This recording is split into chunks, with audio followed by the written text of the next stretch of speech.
नमस्कार दोस्तों, चलिए जानते हैं हरियाणा की 50 फटाफट बड़ी खबरों को सिर्फ 10 मिनट में। लेकिन उससे पहले यह वीडियो आप किस जगह से देख रहे हैं हमें कमेंट में जरूर बताएं।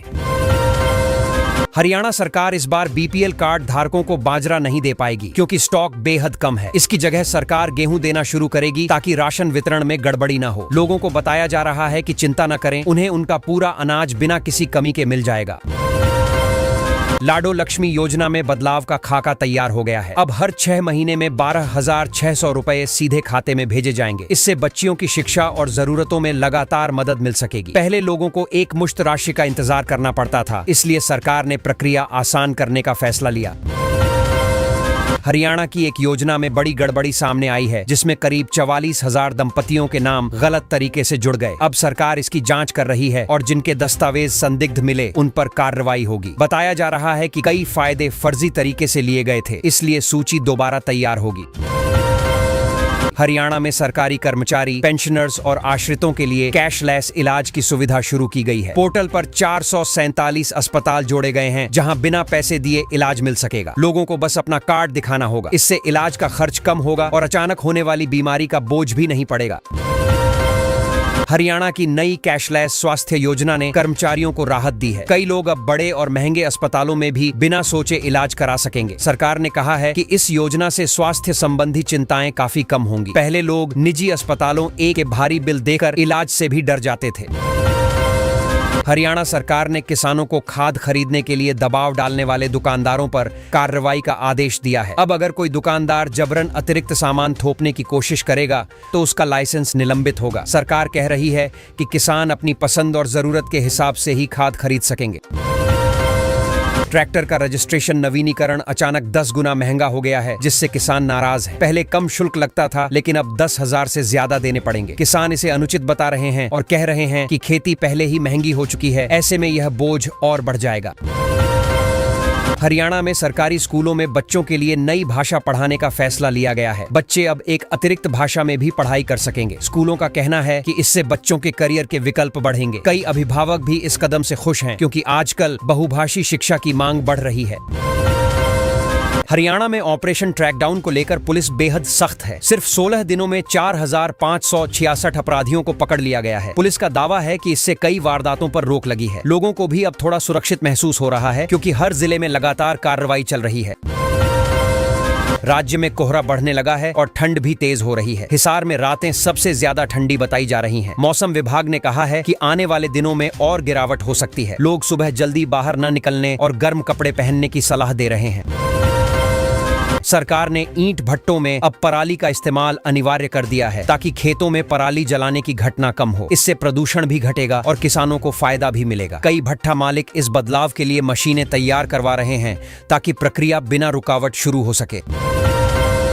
हिसार के एक स्कूल में शिक्षकों के मोबाइल पर प्रतिबंध लगा दिया गया, जिसके बाद अध्यापक संघ नाराज है। उनका कहना है कि मोबाइल जरूरत पड़ने पर जरूरी जानकारी और दस्तावेज देखने के काम आता है। स्कूल प्रबंधन का कहना है कि इससे पढ़ाई प्रभावित होती है, इसलिए यह फैसला लिया गया।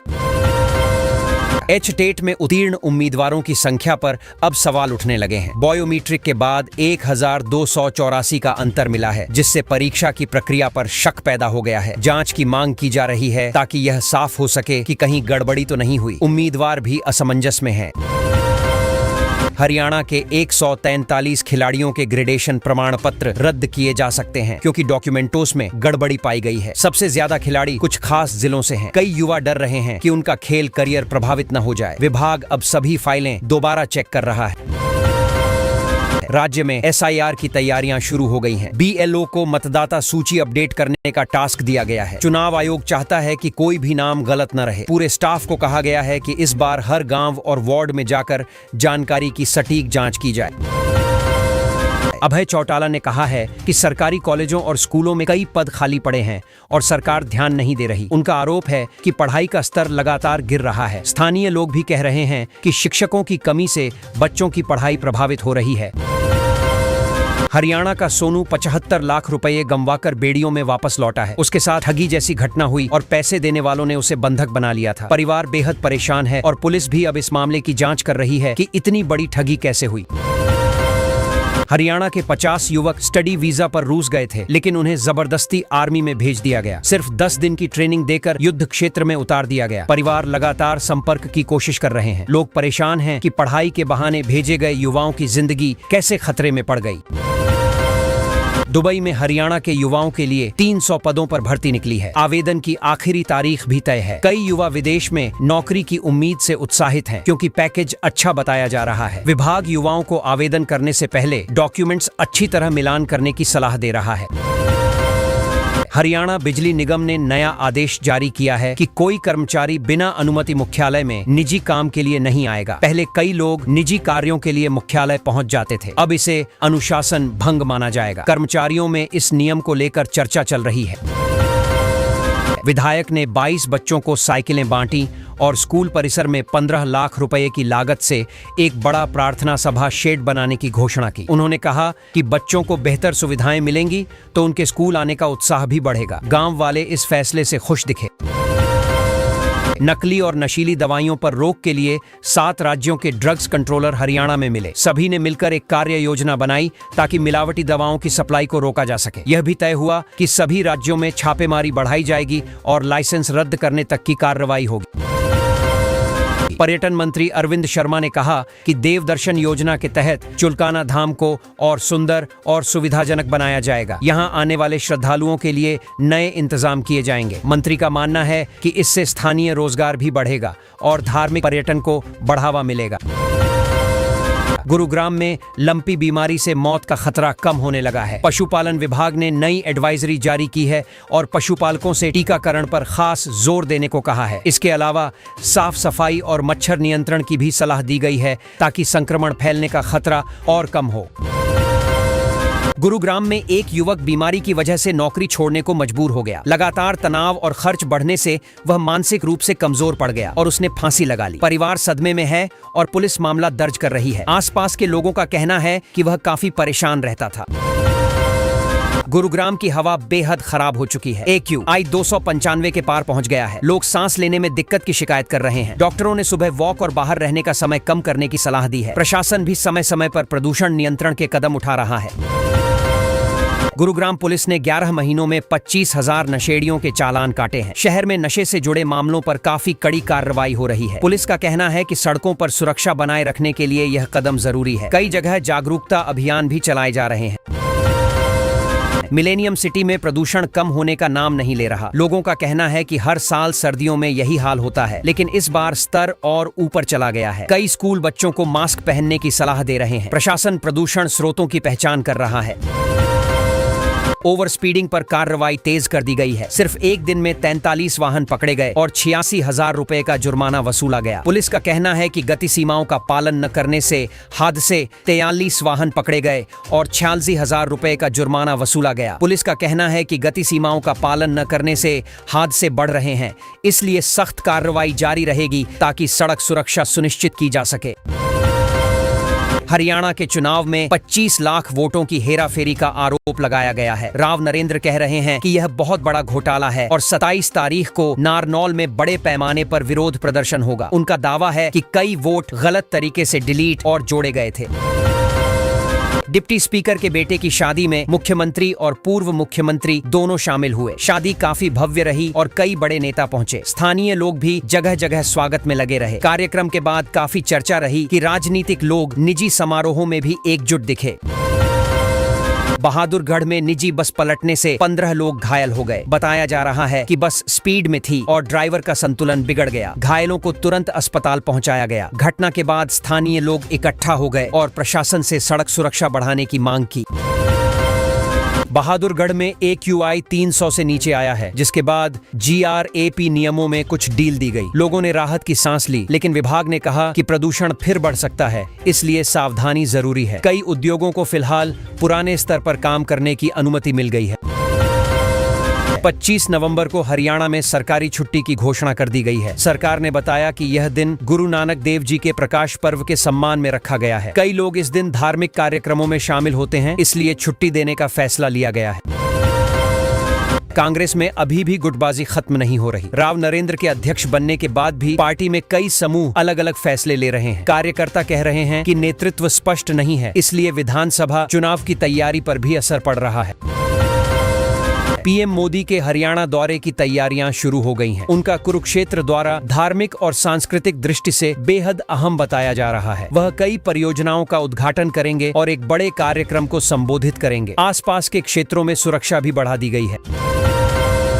हरियाणा के सरकारी स्कूलों में बच्चों के मिड डे मील का मेन्यू बदल दिया गया है। अब बच्चों को खीर, पिन्नी और मिल्क केक जैसी चीजें भी खाने में दी जाएंगी। सरकार चाहती है कि बच्चों को बेहतर पोषण मिले और वो स्कूल में हेल्दी रहकर पढ़ सकें। इस बदलाव को लेकर अभिभावक भी खुश हैं। गुरुग्राम में महिलाओं के लिए जो मासिक सहायता वाली सरकारी योजना चल रही है, उसमें इस बार महिलाओं की दिलचस्पी काफी बढ़ी है। अब तक करीब 20,000 महिलाओं ने आवेदन कर दिया है। सरकार का मकसद है कि ज्यादा से ज्यादा जरूरतमंद महिलाओं को आर्थिक मदद मिले ताकि उन्हें परिवार चलाने में थोड़ी राहत मिल सके। हरियाणा में पिछले 16 दिनों से ऑपरेशन ट्रैकडाउन चल रहा था और पुलिस को इसकी बड़ी सफलता मिली है। पूरे राज्य से 4,566 अपराधियों को पकड़ लिया गया है। इससे पुलिस का आत्मविश्वास बढ़ा है और लोगों को भी यह महसूस हो रहा है कि अपराधियों पर सख्ती बढ़ रही है और कानून व्यवस्था सुधर रही है। अभियान की सफलता देखते हुए पुलिस ने इसे एक और हफ्ते के लिए बढ़ा दिया है। उनका मानना है कि अभी भी कई अपराधी ऐसे हैं जिन पर कार्रवाई बाकी है, इसलिए अब एक सप्ताह और लगातार छापेमारी और चेकिंग चलेगी ताकि अपराध पर और ज्यादा नियंत्रण किया जा सके। प्रशासन भी इस अभियान को सपोर्ट कर रहा है। हरियाणा सरकार ने 25 नवंबर को गुरु तेग बहादुर जी के 350वें शहादत दिवस के मौके पर प्रतिबंधित अवकाश घोषित किया है। इससे आम लोगों को इस ऐतिहासिक दिन को श्रद्धा के साथ मनाने का मौका मिलेगा। सरकारी कर्मचारी भी इस दिन छुट्टी का फायदा उठा सकेंगे और धार्मिक कार्यक्रमों में शामिल हो पाएंगे। फरीदाबाद के सीकरी इलाके में एक निर्माणाधीन 3 मंजिला इमारत अचानक गिर गई, जिससे आसपास के लोगों में भगदड़ मच गई। राहत और बचाव टीमें तुरंत मौके पर पहुंची और मलबा हटाने का काम शुरू हुआ। माना जा रहा है कि निर्माण के दौरान किसी तरह की लापरवाही या कमजोर ढांचा इस हादसे की वजह बना।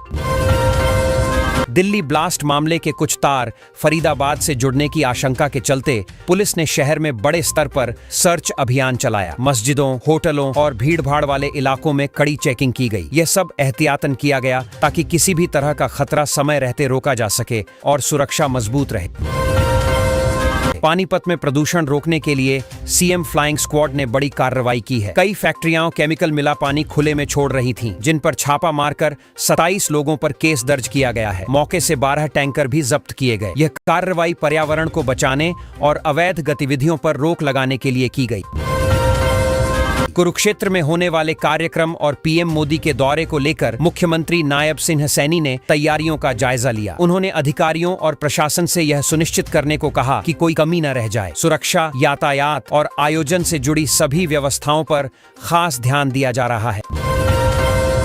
गुरुग्राम क्राइम ब्रांच ने काफी दिनों से फरार चल रहे कुख्यात अपराधी मनीष उर्फ गोगा को पकड़ लिया है। द्वारका एक्सप्रेसवे के पास उसे गिरफ्तार किया गया। उसके खिलाफ 20 से ज्यादा केस चल रहे थे। उसकी गिरफ्तारी से पुलिस को बड़ी राहत मिली है और इलाके में भी सुरक्षा का भरोसा बढ़ा है।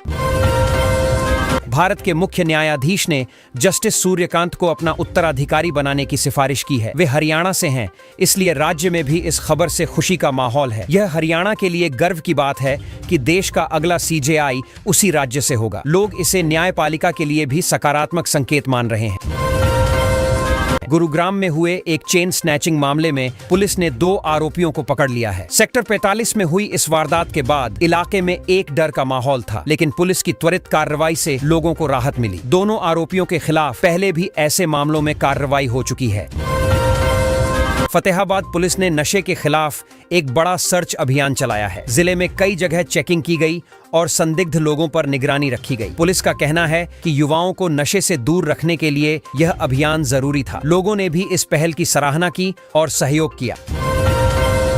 हरियाणा बोर्ड ने 10वीं और 12वीं कक्षा की ओपन स्कूल परीक्षाओं का परिणाम जारी कर दिया है। छात्र अब ऑनलाइन अपना रिजल्ट देख सकते हैं। बोर्ड ने इस बार परिणाम प्रक्रिया को और पारदर्शी और तेज बनाकर बच्चों और अभिभावकों की सुविधा का ध्यान रखा है। रिजल्ट से कई छात्र बहुत खुश नजर आए।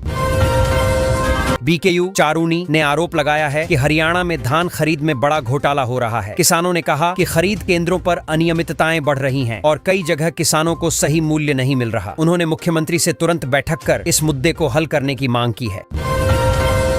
जींद के सरकारी स्कूलों में 26 नवंबर को संविधान दिवस के मौके पर पेंटिंग प्रतियोगिता आयोजित की जाएगी। बच्चे मौके पर ही अपनी पेंटिंग बनाएंगे। इस प्रतियोगिता का उद्देश्य बच्चों में संविधान के प्रति जागरूकता बढ़ाना और उनकी रचनात्मकता को बढ़ावा देना है। रक्षा मंत्री राजनाथ सिंह 24 नवंबर को कुरुक्षेत्र